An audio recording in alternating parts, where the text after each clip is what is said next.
መረጃ አለን ከኦሮሚያ ስብሰባ እየተካሄደ ሰንብቷል። ትላንትም ምናምን ሳመሪው ልንገራችሁ የዛራ ሚዲያ አፋን ኦሮሞ ባልደረባችን ያሰባሰበልን ነው። የኦሮሚያ ብልጽግና አባላት ስብሰባ ከታች ያሉት ይሄ ኮልኮሌ አባላት ተራ አባላት ከፍ ያለው ካድሬ ሳይሆን ተራ አባላት በግራስሩት ላይ ያሉ መሬት ላይ ያሉት ማለት ነው። ምንድነው የተሰጣቸው አስተያየት? ህዝቡን አነሳሱ ወደ ጦርነት እየገባን መሆኑን ንገሩት፣ ህዝቡን ንገሩት፣ ወደ ጦርነት እየገባን ነው፣ ህዝቡ ማወቅ አለበት ብሏል። እና የኑሮ ውድነት ጉዳይ የነዳጅ ጉዳይ የሚባለው አጀንዳ አረጋጉት። ይሄ የዓለም አቀፍ ችግር ነው፣ የኢትዮጵያ ችግር ብቻ ሳይሆን በዓለም የደረሰ ችግር ነው እና ለኛ ብቻ የደረሰ ችግር አይደለም ብላችሁ አስረዱት ብሏል። እና ቀይ ባህር ስናገኝ ቀይ ባህር ኦን ስናደርግ ይሄ ችግር ይፈታል ብላችሁ አሳምኑት ብሏል። ካድሬ ምን አለ? ካድሬዎቹ ደግሞ እነዚህ አባላት ማለት ነው። እኛ ካድሬ ዋናው ከፍተኛ ካድሬው እየዘረፈ ራሱና ቤተሰቡ እየጠቀመ እኛ ተራ አባላት ግን መሬት ላይ ያለነው ተራ አባላት ግን እንኳን ቤተሰባችንን እናስተዳድር ራሳችን እንኳን ማስተዳደር አልቻልንም። ለስሙ ነው እኛ ካድሬ እየተባልን በህዝብ እየተጠላን ነው። አባላት የብልጽግና ናቸው እየተባልን በህዝብ እየተጠላን ነው። እኛ ግን ምንም ያገኘነው ነገር የለም ብሏል። ጠብ የሚል ነገር የለም። ቤተሰባችን እየተራበ ነው። እኛ ህይወታችን አደጋ ላይ ነው። መንግስት የድሮ ነበር የኢህአዴግ ማለት ነው። ይሄ መንግስት አይደለም ብሏል። ራሱ ካድሬው ነው እንደዛ የሚለው። የአባላት ውይይት ላይ ነው የተነሳ። ይሄ መንግስት አይደለም፣ ህዝቡ እንደዛ ብሎ ነው አስተያየት የሚሰጠው። ይሄ መንግስት አይደለም እኛ ምናምናለን ብሎ ተበተነ። አልተደረገም ነው የሰማነው ይሄ ነገር። ሁለተኛ ለፌዴራል መስሪያ ቤቶች የተደረገ ጥሪ ነው እና ማሳሰቢያ የተሰጣቸው የፌዴራል መስሪያ ቤቶች ትግራይ ላይ ኦፕሬት ለሚያደርጉ ለምሳሌ ኤሌክትሪክ እና ቴሌኮም ምናምን የመሳሰሉ የፌዴራል መስሪያ ቤቶች ለምሳሌ ኢትዮቴሌኮም በተመለከተ ፍሬህይወት የምትባለው ስራ አስኪያጅ ሰብስባ ምን እንዳለቻቸው የነገሩን ፕሮጀክት ወደ ትግራይ እንዳትወስዱ ተብሏል።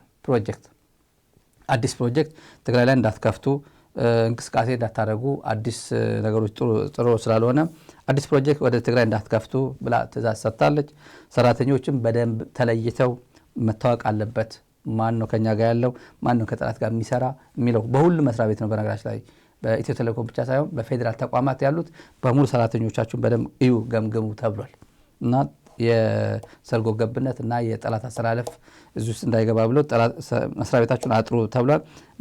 ዞሮ ወደ ትግራይ ንብረት እንዳይላክ የሚል መልእክት ንብረት እንዳይላክ ማለት ይሄ የማስፋፊያ ምናምን ፕሮጀክቶች ምናምን ላይ ወደ ትግራይ እንዳትልኩ የሚል መልእክት ተሰጥቷቸዋል፣ መመሪያ ተሰጥቷቸዋል። ስብሰባ ከተሳተፉ ባልደረቦች ያው እዛ የድርጅት ባልደረቦች የሰጡን ነው። ሌላ ተመልካቾች የአብይ ነጭ ውሸት ደርድረን እናሳያቸዋለን። በጣም እኔ በእውነት ይሄ መንግስት ተካክሎ ነው የመጣው። አይታችኋል ስክሪን ላይ እንትን ላይ አዲስ ነው ይሄ ፎቶ፣ የአብይ ፎቶ አዲስ ነው። ተካክሎ ነው የመጣው። ህዝብ መሃል ነው የተሰበሰበው እንግዳ ለመምሰል እንዲሁ በቃ ማለት እንደ ተራ ተሰብሳቢ ሲምፕል ነው። የሰውዬ እኮ ከህዝብ መሃል ቁጭ ብሎ ይመካከራል እኮ ጠቅላይ ሚኒስትር ሆኖ ተብሎ ያው ለመሸወድ ማለት ነው። ለመሸወድ ነው ሰውየው እንደሚል ፓርላማን ማየት ነው። የኢትዮጵያ ፓርላማ ምንድነው? የት ላይ ነው የሚቀመጠው? ከአፈ ጉባኤው ጋር የሚቀመጠው አፈ ጉባኤው እዚህ ይቀመጣል። ጠቅላይ ሚኒስትሩ እዚህ መጥቶ እዚህ ይቀመጣል። የጠቅላይ ሚኒስትሩ ወንበር አፈ ጉባኤ ወንበር ነው እንዴ? ይሄ እኮ ሁለት ወንበር ካለ የዋናው አፈ ጉባኤና የምክትል አፈ ጉባኤ ቦታ እኮ ነው ይሄ። እሱ ግን ለምን አቶ መለስ ሲቀመጥበት የነበረ ነው። ጠቅላይ ሚኒስትር መለስ የራሱ ቦታ አለው።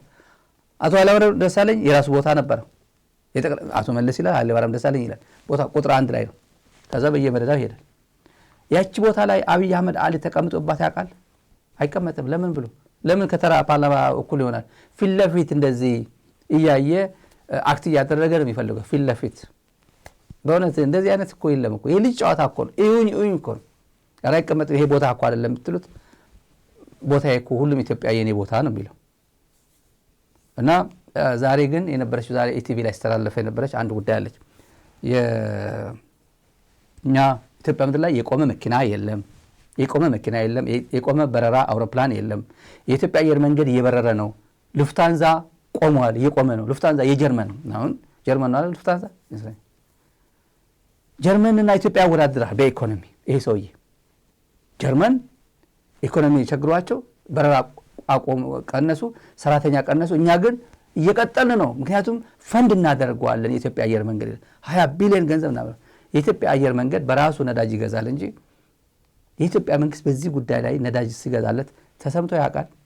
ሰውየው አሁን መግለጫ አይሰጥበትም። በዚህ እኔ ነኝ የኢትዮጵያ አየር መንገድ ራን ያደረገው እኔ እንቅልፍ አጥቼ ነው ማድረው የኢትዮጵያ አየር መንገድ እንዳይቆም ብሎ ያወራል። ሌላ የቆመ መኪና ኢትዮጵያ ምድር ላይ የለም። እኔ አላውቅም እንግዲህ የቆመ መኪና የለም እና ዝም ብሎ ነው ለሾው ነው ይሄ ሁላ ሰልፍ የምናየው በየጊዜው በዚህ ሚዲያ ላይ ስናሳያቸው የነበረው ለሾው አይደለም፣ ነጭ ውሸት ነው። ስለ እርዳታ የተናገረው አለ በማስረጃ ዛሬ በማስረጃ ምናገራችሁ እኔ ከማስበው በላይ እኛ ክቡራንና ክቡራት ነው የሚላል ክቡራትና ክቡራን እኔ ከማስበው በላይ ኢትዮጵያ እያደገች ነው የሚገርም ነው ብሎናል። በማስረጃ እናደርገዋለን። ኢትዮጵያ ከ27 ሚሊዮን ተረጂ ወደ 3 ሚሊዮን ወርዷል። አሁን ወደ ዜሮ ቢወርድ እንኳን ኮምፕሌን ያደርጋል ህዝቡ። ግን አሁን 3 ሚሊዮን ያለን የተራበ አሁን ቁጥሩ ዛሬ ትላንት የወጣው ዶክመንት ላይ አብሬ አሳያቸዋለሁ። ወገኖቼ ልነግራችሁ የምፈልገው ነገር ኢትዮጵያ ከምታስቡትና ከማስበው በላይ እየተገነባች ነው። ከምታስቡትና ከማስበው በላይ ተስፈኞች ስንሆን መልካም ነገር ማየት ስንጀምር የተነሱ ጥያቄዎች እዛ ውስጥ ምላሽ ያገኙ። ለምሳሌ ዓለም ላይ ነዳጅ ችግር አጋጥሟል። ሉፍታንዛ በረራ ቀንሷል። አንዳንድ አውሮፓ ሀገራት 15 ቀን 20 ቀን ከቀጠለ ሙሉ በሙሉ ፍላይት እናቆማለን ብለዋል። የእናንተ አየር መንገድ እንዴት ነው መብረር የቻለው? ይሄን ጠይቅ ኢትዮጵያ አልሰማም። እኔ እንቅልፍ የለኝም፣ እናንተ ግን ስትጠይቁ አልሰማም። ተሰለፍን ብቻ ነው የምትሉት። ተሰለፋችሁ እንጂ መኪና ኢትዮጵያ ውስጥ አልቆመም። ዛሬ እንቅስቃሴ አለ። እንዴት ሆነ ይሄ ነገር? 100% ተጨማሪ የነዳጅ ኮስት የኢትዮጵያ መንግስት ሰብሲዳይዝ ያዘጋል። ላለፉት 1-2 ወር ገደማ 20 ቢሊዮን በወር። ያ ቢቀር ኖሮ ቅድም የተነሳው ጥያቄ ግማሹ ሊመለስ ይችላል። 27 ሚሊዮን ተረጂ የነበረበት ሀገር 3 ሚሊዮን ገባ ሲባል እንደው እንደ ተራ ዜና ነው እንደሚሰማው። እንደዛ ነው። ለነገሩ ዜሮም ገባ ብንል እንዴት ዜሮ ይገባል እንደምንባል እናውቀዋለን። ራሱን ገረመው ያው እንዲህ ያለው ራሱ አቤት ቀዳዳ የኔ ቀዳዳ እኮ። እዚህ ላይ ተመልካቾች አንድ እንትን ላምጣላችሁ እዚህ ጋር ሚገርም ፕሮፓጋንዳ የቲቪ ፕሮፓጋንዳ ላሳያችሁ። ፕሮፓጋንዳ እንዴት እንደሚሰሩ ድሮ ኤዲቲንግ እኔ ኮሚኒኬሽን ምናምን ስለተማርኩኝ ኤዲቲንግ አውቃለሁ። የኤዲቲንግ ሾው ተወሳሰድ ኤዲቲንግ ተምሬያለሁ። ማለት ፖስት ግራጁዌት ላይ ተምሬያለሁ። ማስተርስ ፕሮግራም ተምሬያለሁ። ጆርናሊዝም የፕሮዳክሽን ማለት ነው። የሚገርም ፕሮዳክሽን አሳያቸዋለሁ። የኢቲቪ አብይ አህመድ ሆን ብሎ ያስመታ የሚገርማችሁ እንደዚህ ሆነናል ብሎ የሚጨበጨብ ድምፅ ትሰማላችሁ። ድምፅ አለ። በጣም ትኩረት ሰጣችሁ እንድትሰጡ ይፈልጋሉ። እዚህ ላይ ጭብጨባ አለ። የሚወስደው ምስል ደግሞ የህዝቡ ምስል ደግሞ ዝም ያለ ሰው ነው። እንደዚህ አዳራሽን በሙሉ የአንድ ሰው ጭብጨባ መሀል ላይ አይታይም። ድምፅ ይሰማል። ህዝብ የሚወሰደው ሾት ግን ዝም ያለ ህዝብ ነው። ምንድን ነው? ቅንብር አቀናብር። በእውነት ምሰሙታል የምታዩት ዝም ብሎ ጨዋታቸው ምን ያህል በኢትዮጵያ ህዝብ እንደሚጫወተ ነገር። ወገኖቼ ልነግራችሁ የምፈልገው ነገር ኢትዮጵያ ከምታስቡትና ከማስበው በላይ እየተገነባች ነው። ከምታስቡትና ከማስበው በላይ ተመልከቱ። ይኸው ህዝብ እዚህ ምን አለ? የለም እዚህ ላይ ግን ጭብጨባ አለ ከኋላ ቀውጢ ነው ጭብጨባው። ሰዎቹ የለም፣ የሚያጨበጭብ ሰው የለም። እና ከማስበው በላይ ተስፈኞች የት ነው ያለው? የት ሆኖ ነው የሚያጨበጭበው? አዳራሽ ውስጥ ያለው እጁን አጣጥፎ እንደዚህ ብሎ ጭብጨባ ከጀርባ አለ። ኢቲቪ እንደዚህ አይነት እያቀናበረ የኢትዮጵያ ህዝብን ይጫወትበታል። እንደኛ አይነት ሚዲያ ሰው ምናምን ብለን እንይዘዋለን። የኢትዮጵያ ህዝብ ግን አብቹዬ ቹቻ አባመላ ተጨበጨበለት ነው የሚለው ከኋላ። ለማንኛውም 3 ሚሊዮን ወረደ የተባለው በዳታ እንንገራችሁ። በዳታ ነዳጅ ያው የ3 ሚሊዮን ጉዳይ መጀመሪያ እንትን እንምጣና ከ10 የግሎባል ሃንገር ያወጣው ሪፖርት ነው። አክሽን አጌንስት ሃንገር ያወጣው ሪፖርት ነው። ቶፕ ግሎባል ሃንገር የ2026 ሃትስፖትስ 2026 ዋና ቶፕ 10 ያሉት የተራቡ ሀገራት እና በጣም አቴንሽን የሚያስፈልጋቸው ሀገራት እና የኢትዮጵያ ቁጥር እናያለን። ኢትዮጵያ 5ኛ ላይ ነች። ስንት ይላል የኢትዮጵያ የተራበ እንትን አለ። ያው እንደምታዩት 26 ሚሊዮን ህዝብ አለ የተራበ 26 ሚሊዮን ነው አሁን ያለው ኢትዮጵያ። አሁን ትኩስ ነው። ኢትዮ ፎረሙን ዛሬ አይ ቲንክ ሲዘግቡት ነበር አይቼዋለሁ። ይሄ ይመስለኛል 26 ሚሊዮን አለ የኢትዮጵያ። የየመን 31 አለ፣ የባንግላዴሽ 21 አለ። ሶሪ እንትን ማለት ነው የኢትዮጵያ ወደ 22 ነው። ወደ 22 አሳያቸዋለሁ። እዚህ ላይ 22 ሚሊዮን ይላል። እዚህ ጋር የኢትዮጵያ ዳታ ላይ 26ኛ ፔጅ ላይ ገብታችሁ ዳታው ማህበራዊ ሚዲያ ላይ እናካፍለዋለን። ኢትዮጵያ 22 ሚሊዮን ይላል። 22 ሚሊዮን ይላል። ትኩስ ነው። ይሄ ትኩስ ነው። ይሄ የአክሽን አጌንስት ሃንገር ያወጣው ሪፖርት ነው። አክሽን አጌንስት ሃንገር ነው። ትላንት የወጣ ሪፖርት ነው። ማንም ሄዶ አክሰስ ሊያደርገው የሚችል ነው።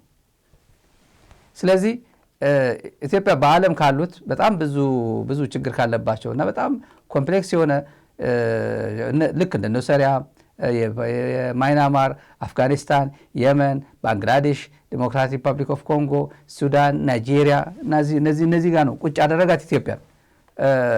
ይሄ አብይ አህመድ አሊ ወደ 3 ሚሊዮን ወርደናል፣ 3 ሚሊዮን የተራበው ህዝባችን ይላል።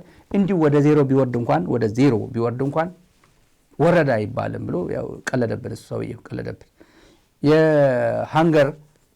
የሃንገር ረሃብ ጉዳይ በዚህ እንዝጋውና የነዳጅ ጉዳይ ኢትዮጵያ አየር መንገድ አልቆመም፣ የቆመ መኪና የለም ብሎናል።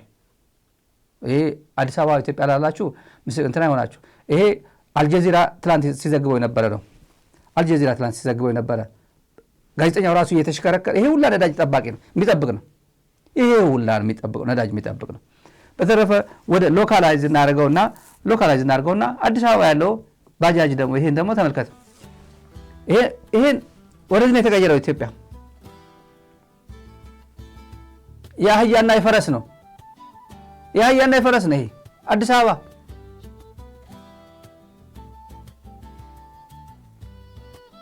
አዲስ አበባ ምንም የለም። በቃ ምንም ነዳጅ የቆመ የለም የምትባለው ነች አዲስ አበባ። እያደገች ነው የተባለችው ኢትዮጵያች ነች። እኔም ከማስበው በላይ እናንተም ከምታስበው በላይ ኢትዮጵያ እያደገች ነው ይላል። የአብይ ውሸቶች በጣም ጮማ የሆነች ውሸት እኔ በጣም በሰማት ደስ የምትለኝ ውሸት አለች።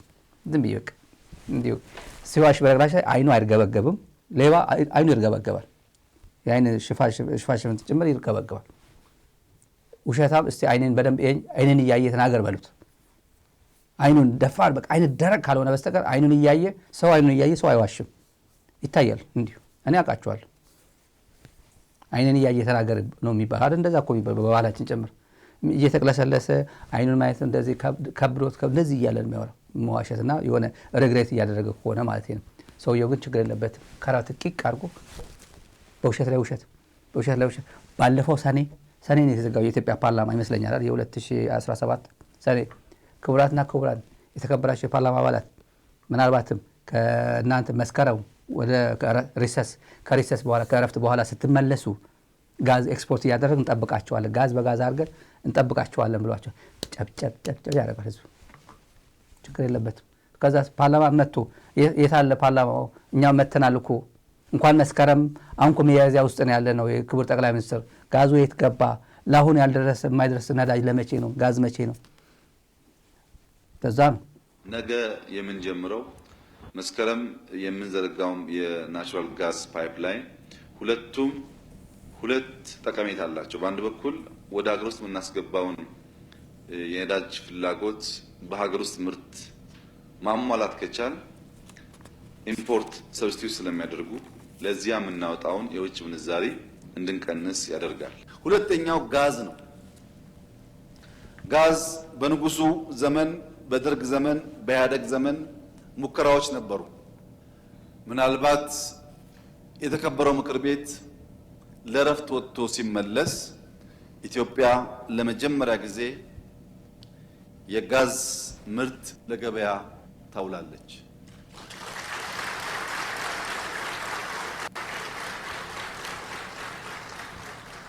ለምን አልተነገረም እስካሁን ሳንሰማ ቆየን ለሚለው እኛ መንግስት ነን፣ ሰርቶ አዳሪ ነን እንጂ አውርቶ አዳሪ አይደለም። በሚያስፈልግ ቦታ ለህዝብ መግለጽ ያስፈልጋል። ብዙ ባንዳዎች ባሉበት ቦታ ደግሞ ደብቆ መጨረስ ያስፈልጋል። ጠቅላይ ሚኒስትር አብይ አህመድ የነዳጅ አከፋፋዮች፣ ማደያዎችና ተጠቃሚዎች ነዳጅን በቁጠባ ለመሰረታዊ ነገሮች ቅድሚያ በመስጠት በኃላፊነት እንዲጠቀሙ አሳሰቡ። ያው ይሄ የሰውየው ብቃት ነው። እንደዚህ አይነት ዝም ብሎ ተራሱ አይዋሽም እኮ እንደዚህ አይነት ግትልትል የሆነ ውሸት ምንም ትላንት እንደዚህ ብዬ ነበር ነገ ምንም ችግር የለው። አንዴ ያው የተጨማለቀ ጭቃ ላይ ኦሬዲ ከተደዋወተ ዋጋ የለውም። ምንም ችግር የበሰበሰ ዝናብ አይፈራም ነው። ሰው የለማ አብይ ሲባል የውሸት ጎተራ ነው። ዋናው ምንም አይነት በቃ የማይደፈሩ ውሸቶች የሚደፍራቸው አብይ ነው። የራሱ የሀገሪቱ ጠቅላይ ሚኒስትር ነው። 95 ውሸቶች አሉኝ ዘረዝራቸዋለሁ ስለነበረው የዲሲው ብላክቦርድ ገጣባው ዘርዝር ብትሉት ይዘረዝራል። አሁን አይዘረዝርም። ብልጽግና ነው አይዘረዝርም። 95 አይደለም ያኔ 95 ውሸቶች ነበሩ። ገና ያኔ ተለማማጅ ውሸታም በነበረበት ነው። በጣም ኤክስፒሪየንሱን በደንብ አዳብሮ እልም ያለ ውሸታም ከሆነ በኋላ 995 ውሸት መደርደር ይቻላል። እዚህ ላይ ችግር የለም። ነገም ይዋሻል፣ ዝም ብሎ ነገም ይዋሻል። ትግራይ ጉዳይ ግን አሁን ትልቅ ሁሉም በላይ ጉድ የሆነበት የትግራይ ጉዳይ ነው። ምንድነው እየሆነ ያለው? ግራ ገብቷቸዋል። ኢትዮጵያ ቴሌቪዥን ዝም፣ ፋና ቴሌቪዥን ዝም፣ ምንም የለም። አቦይ ታደሰ ወረደ ዝም የለም ምንም። ይሾማል አክቲቪስቶቹ በቃ አሁን ዝም ብሎ በቃ ምንም ተስፋ ቆርጦ ሁሉም ከታደሰ ወረደ በኋላ ቅልቦች አሁን ታደሰ ሲቀልባቸው የነበሩ ማን እንደሚቀልባቸው እና ያለ ነው። ታዴ ቀላል አይደለም፣ ነገራችን ላይ ቀላል ሰው አይደለም። ሰው መመልመል ይችላል። ገንዘብ ፈንድ ማድረግ ይችላል።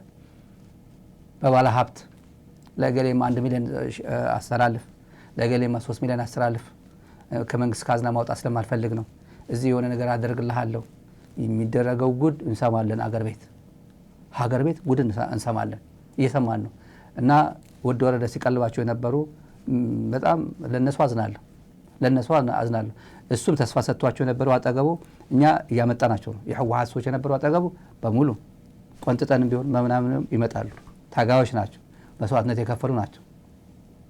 ቢያንስ የነጻድቃን የነጌታቸው በዛን ሰዓት የነበረው ጥጋበኛ ትውልድ አጥራ አድርገው የላኳቸው ናቸው። ወደ ወረደ እዚህ መጥቶ ሊሸውዳቸው ሹመት ምናምን ብሎ ሊሸውዳቸው ያሰበው እናመጣቸዋለን። እነሱ ወደ ቦታቸው ይመለሳሉ። ቀይ መስመር እልም ያለ በትግራይ ህዝብ ታይቶ የማይታወቅ ቀይ መስመር ጥሶ የሄደ ግን መቀለ ይቀመጣል። መታወቂያ አውጥቶ መቀለ ይቀመጣል። ከመቀለ ግን አይወጣም። ምናልባት ተወልደ ዕንብብ ሸሽቶ ሊሄድ ይችላል። በመኪና ሊወጣ ካልወጣ በእግርም ሊወጣ ይችላል። ያ ግን አይወጣም። ወደ ወረደ ከባድ ነው። በእግር ወደ አፋር መውጣት አይችልም። በመቀለ ኤርፖርትም አይወጣም። እሱ እንዳለው ግን ጀግና ነኝና አልወጣም እንዳለው ጀግና ያርገው። ወጣለሁ ካለ ግን እንዳያስወጡት፣ እነሱ እንደማያስወጡ ተስፋ እናደርጋለን። የመጨረሻ ዜና አለች። የቀይ ባህር ዜና አለች። በጣም እነዚህ የኢትዮጵያ ቴሌቪዥን ላለመርሳት ነው። ቀይ ባህር አትርሽኝ ነው፣ በቃ አላረሳሽ ቃል አለብኝ ነው። ኢትዮጵያ ወደ ቀይ ባህር ይላል። ኢትዮጵያ ሁሉም ነገር ወደ ጦር ግንባር የሚባለው ነገር ነበር ድሮ ከሲያድ ባሬ ሽንፈት በኋላ ነበርና ይሄ ጊዜ ነበርና ሁሉም ጨዋታ የኢትዮጵያ ቴሌቪዥን ፋና ምናምን ሁሉም ቀይ ባህር ባህር በር ለኢትዮጵያ ውሃ ብቻ አይደለም ይላል። ምንድነው ታዲያ? በር ነው፣ መስኮት ጓዳ ነው፣ በር ነው ማለታቸው። እንደዚህ ጨዋታ ነው። ኢትዮጵያ ወደ ቀይ ባህር ሰው ሰለቸው። እኛ አይደለም የሰለቸን እኮ እኛ ለቀድ ነው የምንጫወተው። የመጨረሻ እንደ ምርቃት ነው እኛ የምንቆጥረው ለተመልካቾች ዘና ብለው እንዲወጡ ነው የምንፈልገው። ሰው ግን ሰለቸው። ፋርሴ ቡላም ሰለቸው እኮ እነ ማነው ስዩም ማን እኮ ሰለቸን እኮ ሲል ነበር። እውነቱ እኮ ይሰለቻል እኮ ቆፍጠን ያለ። አሁን ጀነራል ጻድቃን የሚያካክር ትልልቅ ሰዎች ይዘው እና ምን ቀይ ባህር ዘው ብሎ አይገባም በእግር አሁን ነው አይኔ ያየ እያለ ለምን አይገባም? በቃ አሁን ቁርጠኛ ሰው ትክክለኛ ሰው አገኘ። ዶክተር አብይ አሁን የቀይ ባህር ጉዳይ ስላነሱ በጣም ደስ ብሎኛል ያለው እኮ አሁን ነው በቃ ይሄን ሰው መጠቀም ነው። ትኩስ ነው ይሄ ሳይቀዘቅዝ ቶሎ መጠቀም ነው። ከማዶ በኩልም ከተናግራችኋል። ባለፈው እንዴ ሞክረው ከተብለሃል እኮ በባለፈው ሞክረው አብይ ዝም ብሎ አይደለም እኔ 1 ሚሊዮን % ምናምን % አድርጓ ሞክረዋ ተብለሃል። እኔ ደግሞዋለሁ አሁንም እኔ ደግሞዋለሁ እነሱ ያሉት ነው ደግሞ አዲስ ነገር አይደለም። ሞክረዋ ተብለሃል። ወደ ቀይ ባህር ነው የኢትዮጵያ ሕዝብ ግን ምንም ተርቦ ሆዱን እያከከ ውሃ ጠጥቶ የባንክ ሰራተኛ ስኳር ድንች በሚጥሚጣ በልቶ አስፋልት ላይ ካራባቱን ወደ ኪሱ አስገብቶ ወረፋ ይዞ ስኳር ድንች በልቶ ያደረ የኢትዮጵያ መካከለኛ ገቢ የሚያገኝ የሚባል ሰው እሱ ለስለ ቀይ ባህር ብለ ፕሮፓጋንዳ በሰራበት ምንም አይሰማም። አርሶ አደሩ አሁን ኢትዮጵያ ምድር ላይ እንደዚህ አይነት እንኳን ሊሰማ ኪስ ውስጥ አይጥ ብታስቀምጥበት የሚደነግጥ ህዝብ አይደለም። አይደነግጥም ወይም እንደ ኒውስ አያየውም። ደንዝዟል። በእውነት እኛ አትታያችሁም እንጂ ኢትዮጵያ እኔ ከምጠብቃት በላይ እኔ ከማስበው በላይ ሁላ እያደገች ነው፣ እየተመደደገች ነው።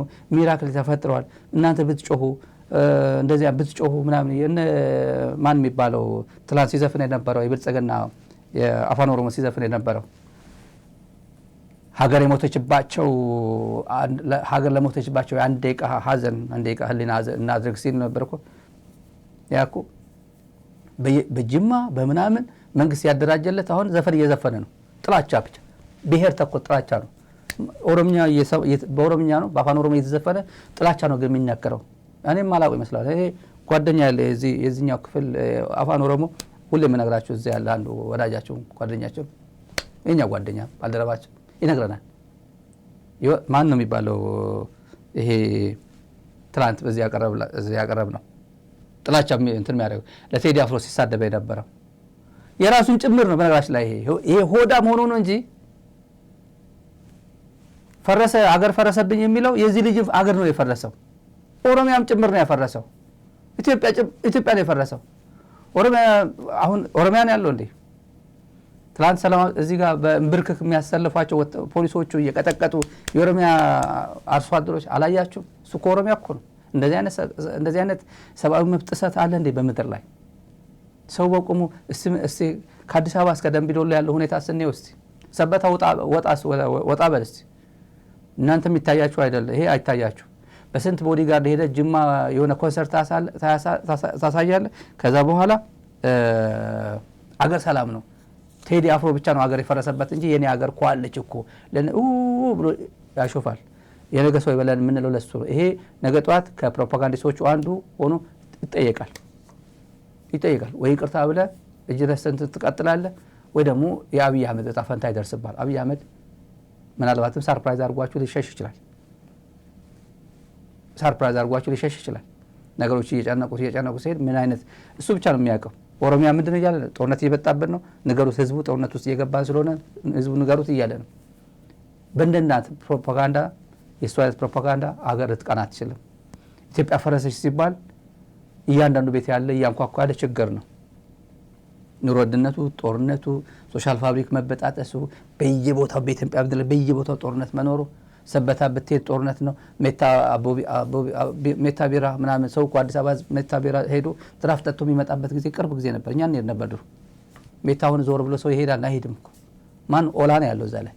ኦላ አስፈቅደ ምናልባት ቢራ ጠጥተህ ልትመጣ ትችላለህ። ሌላ ግን የለም።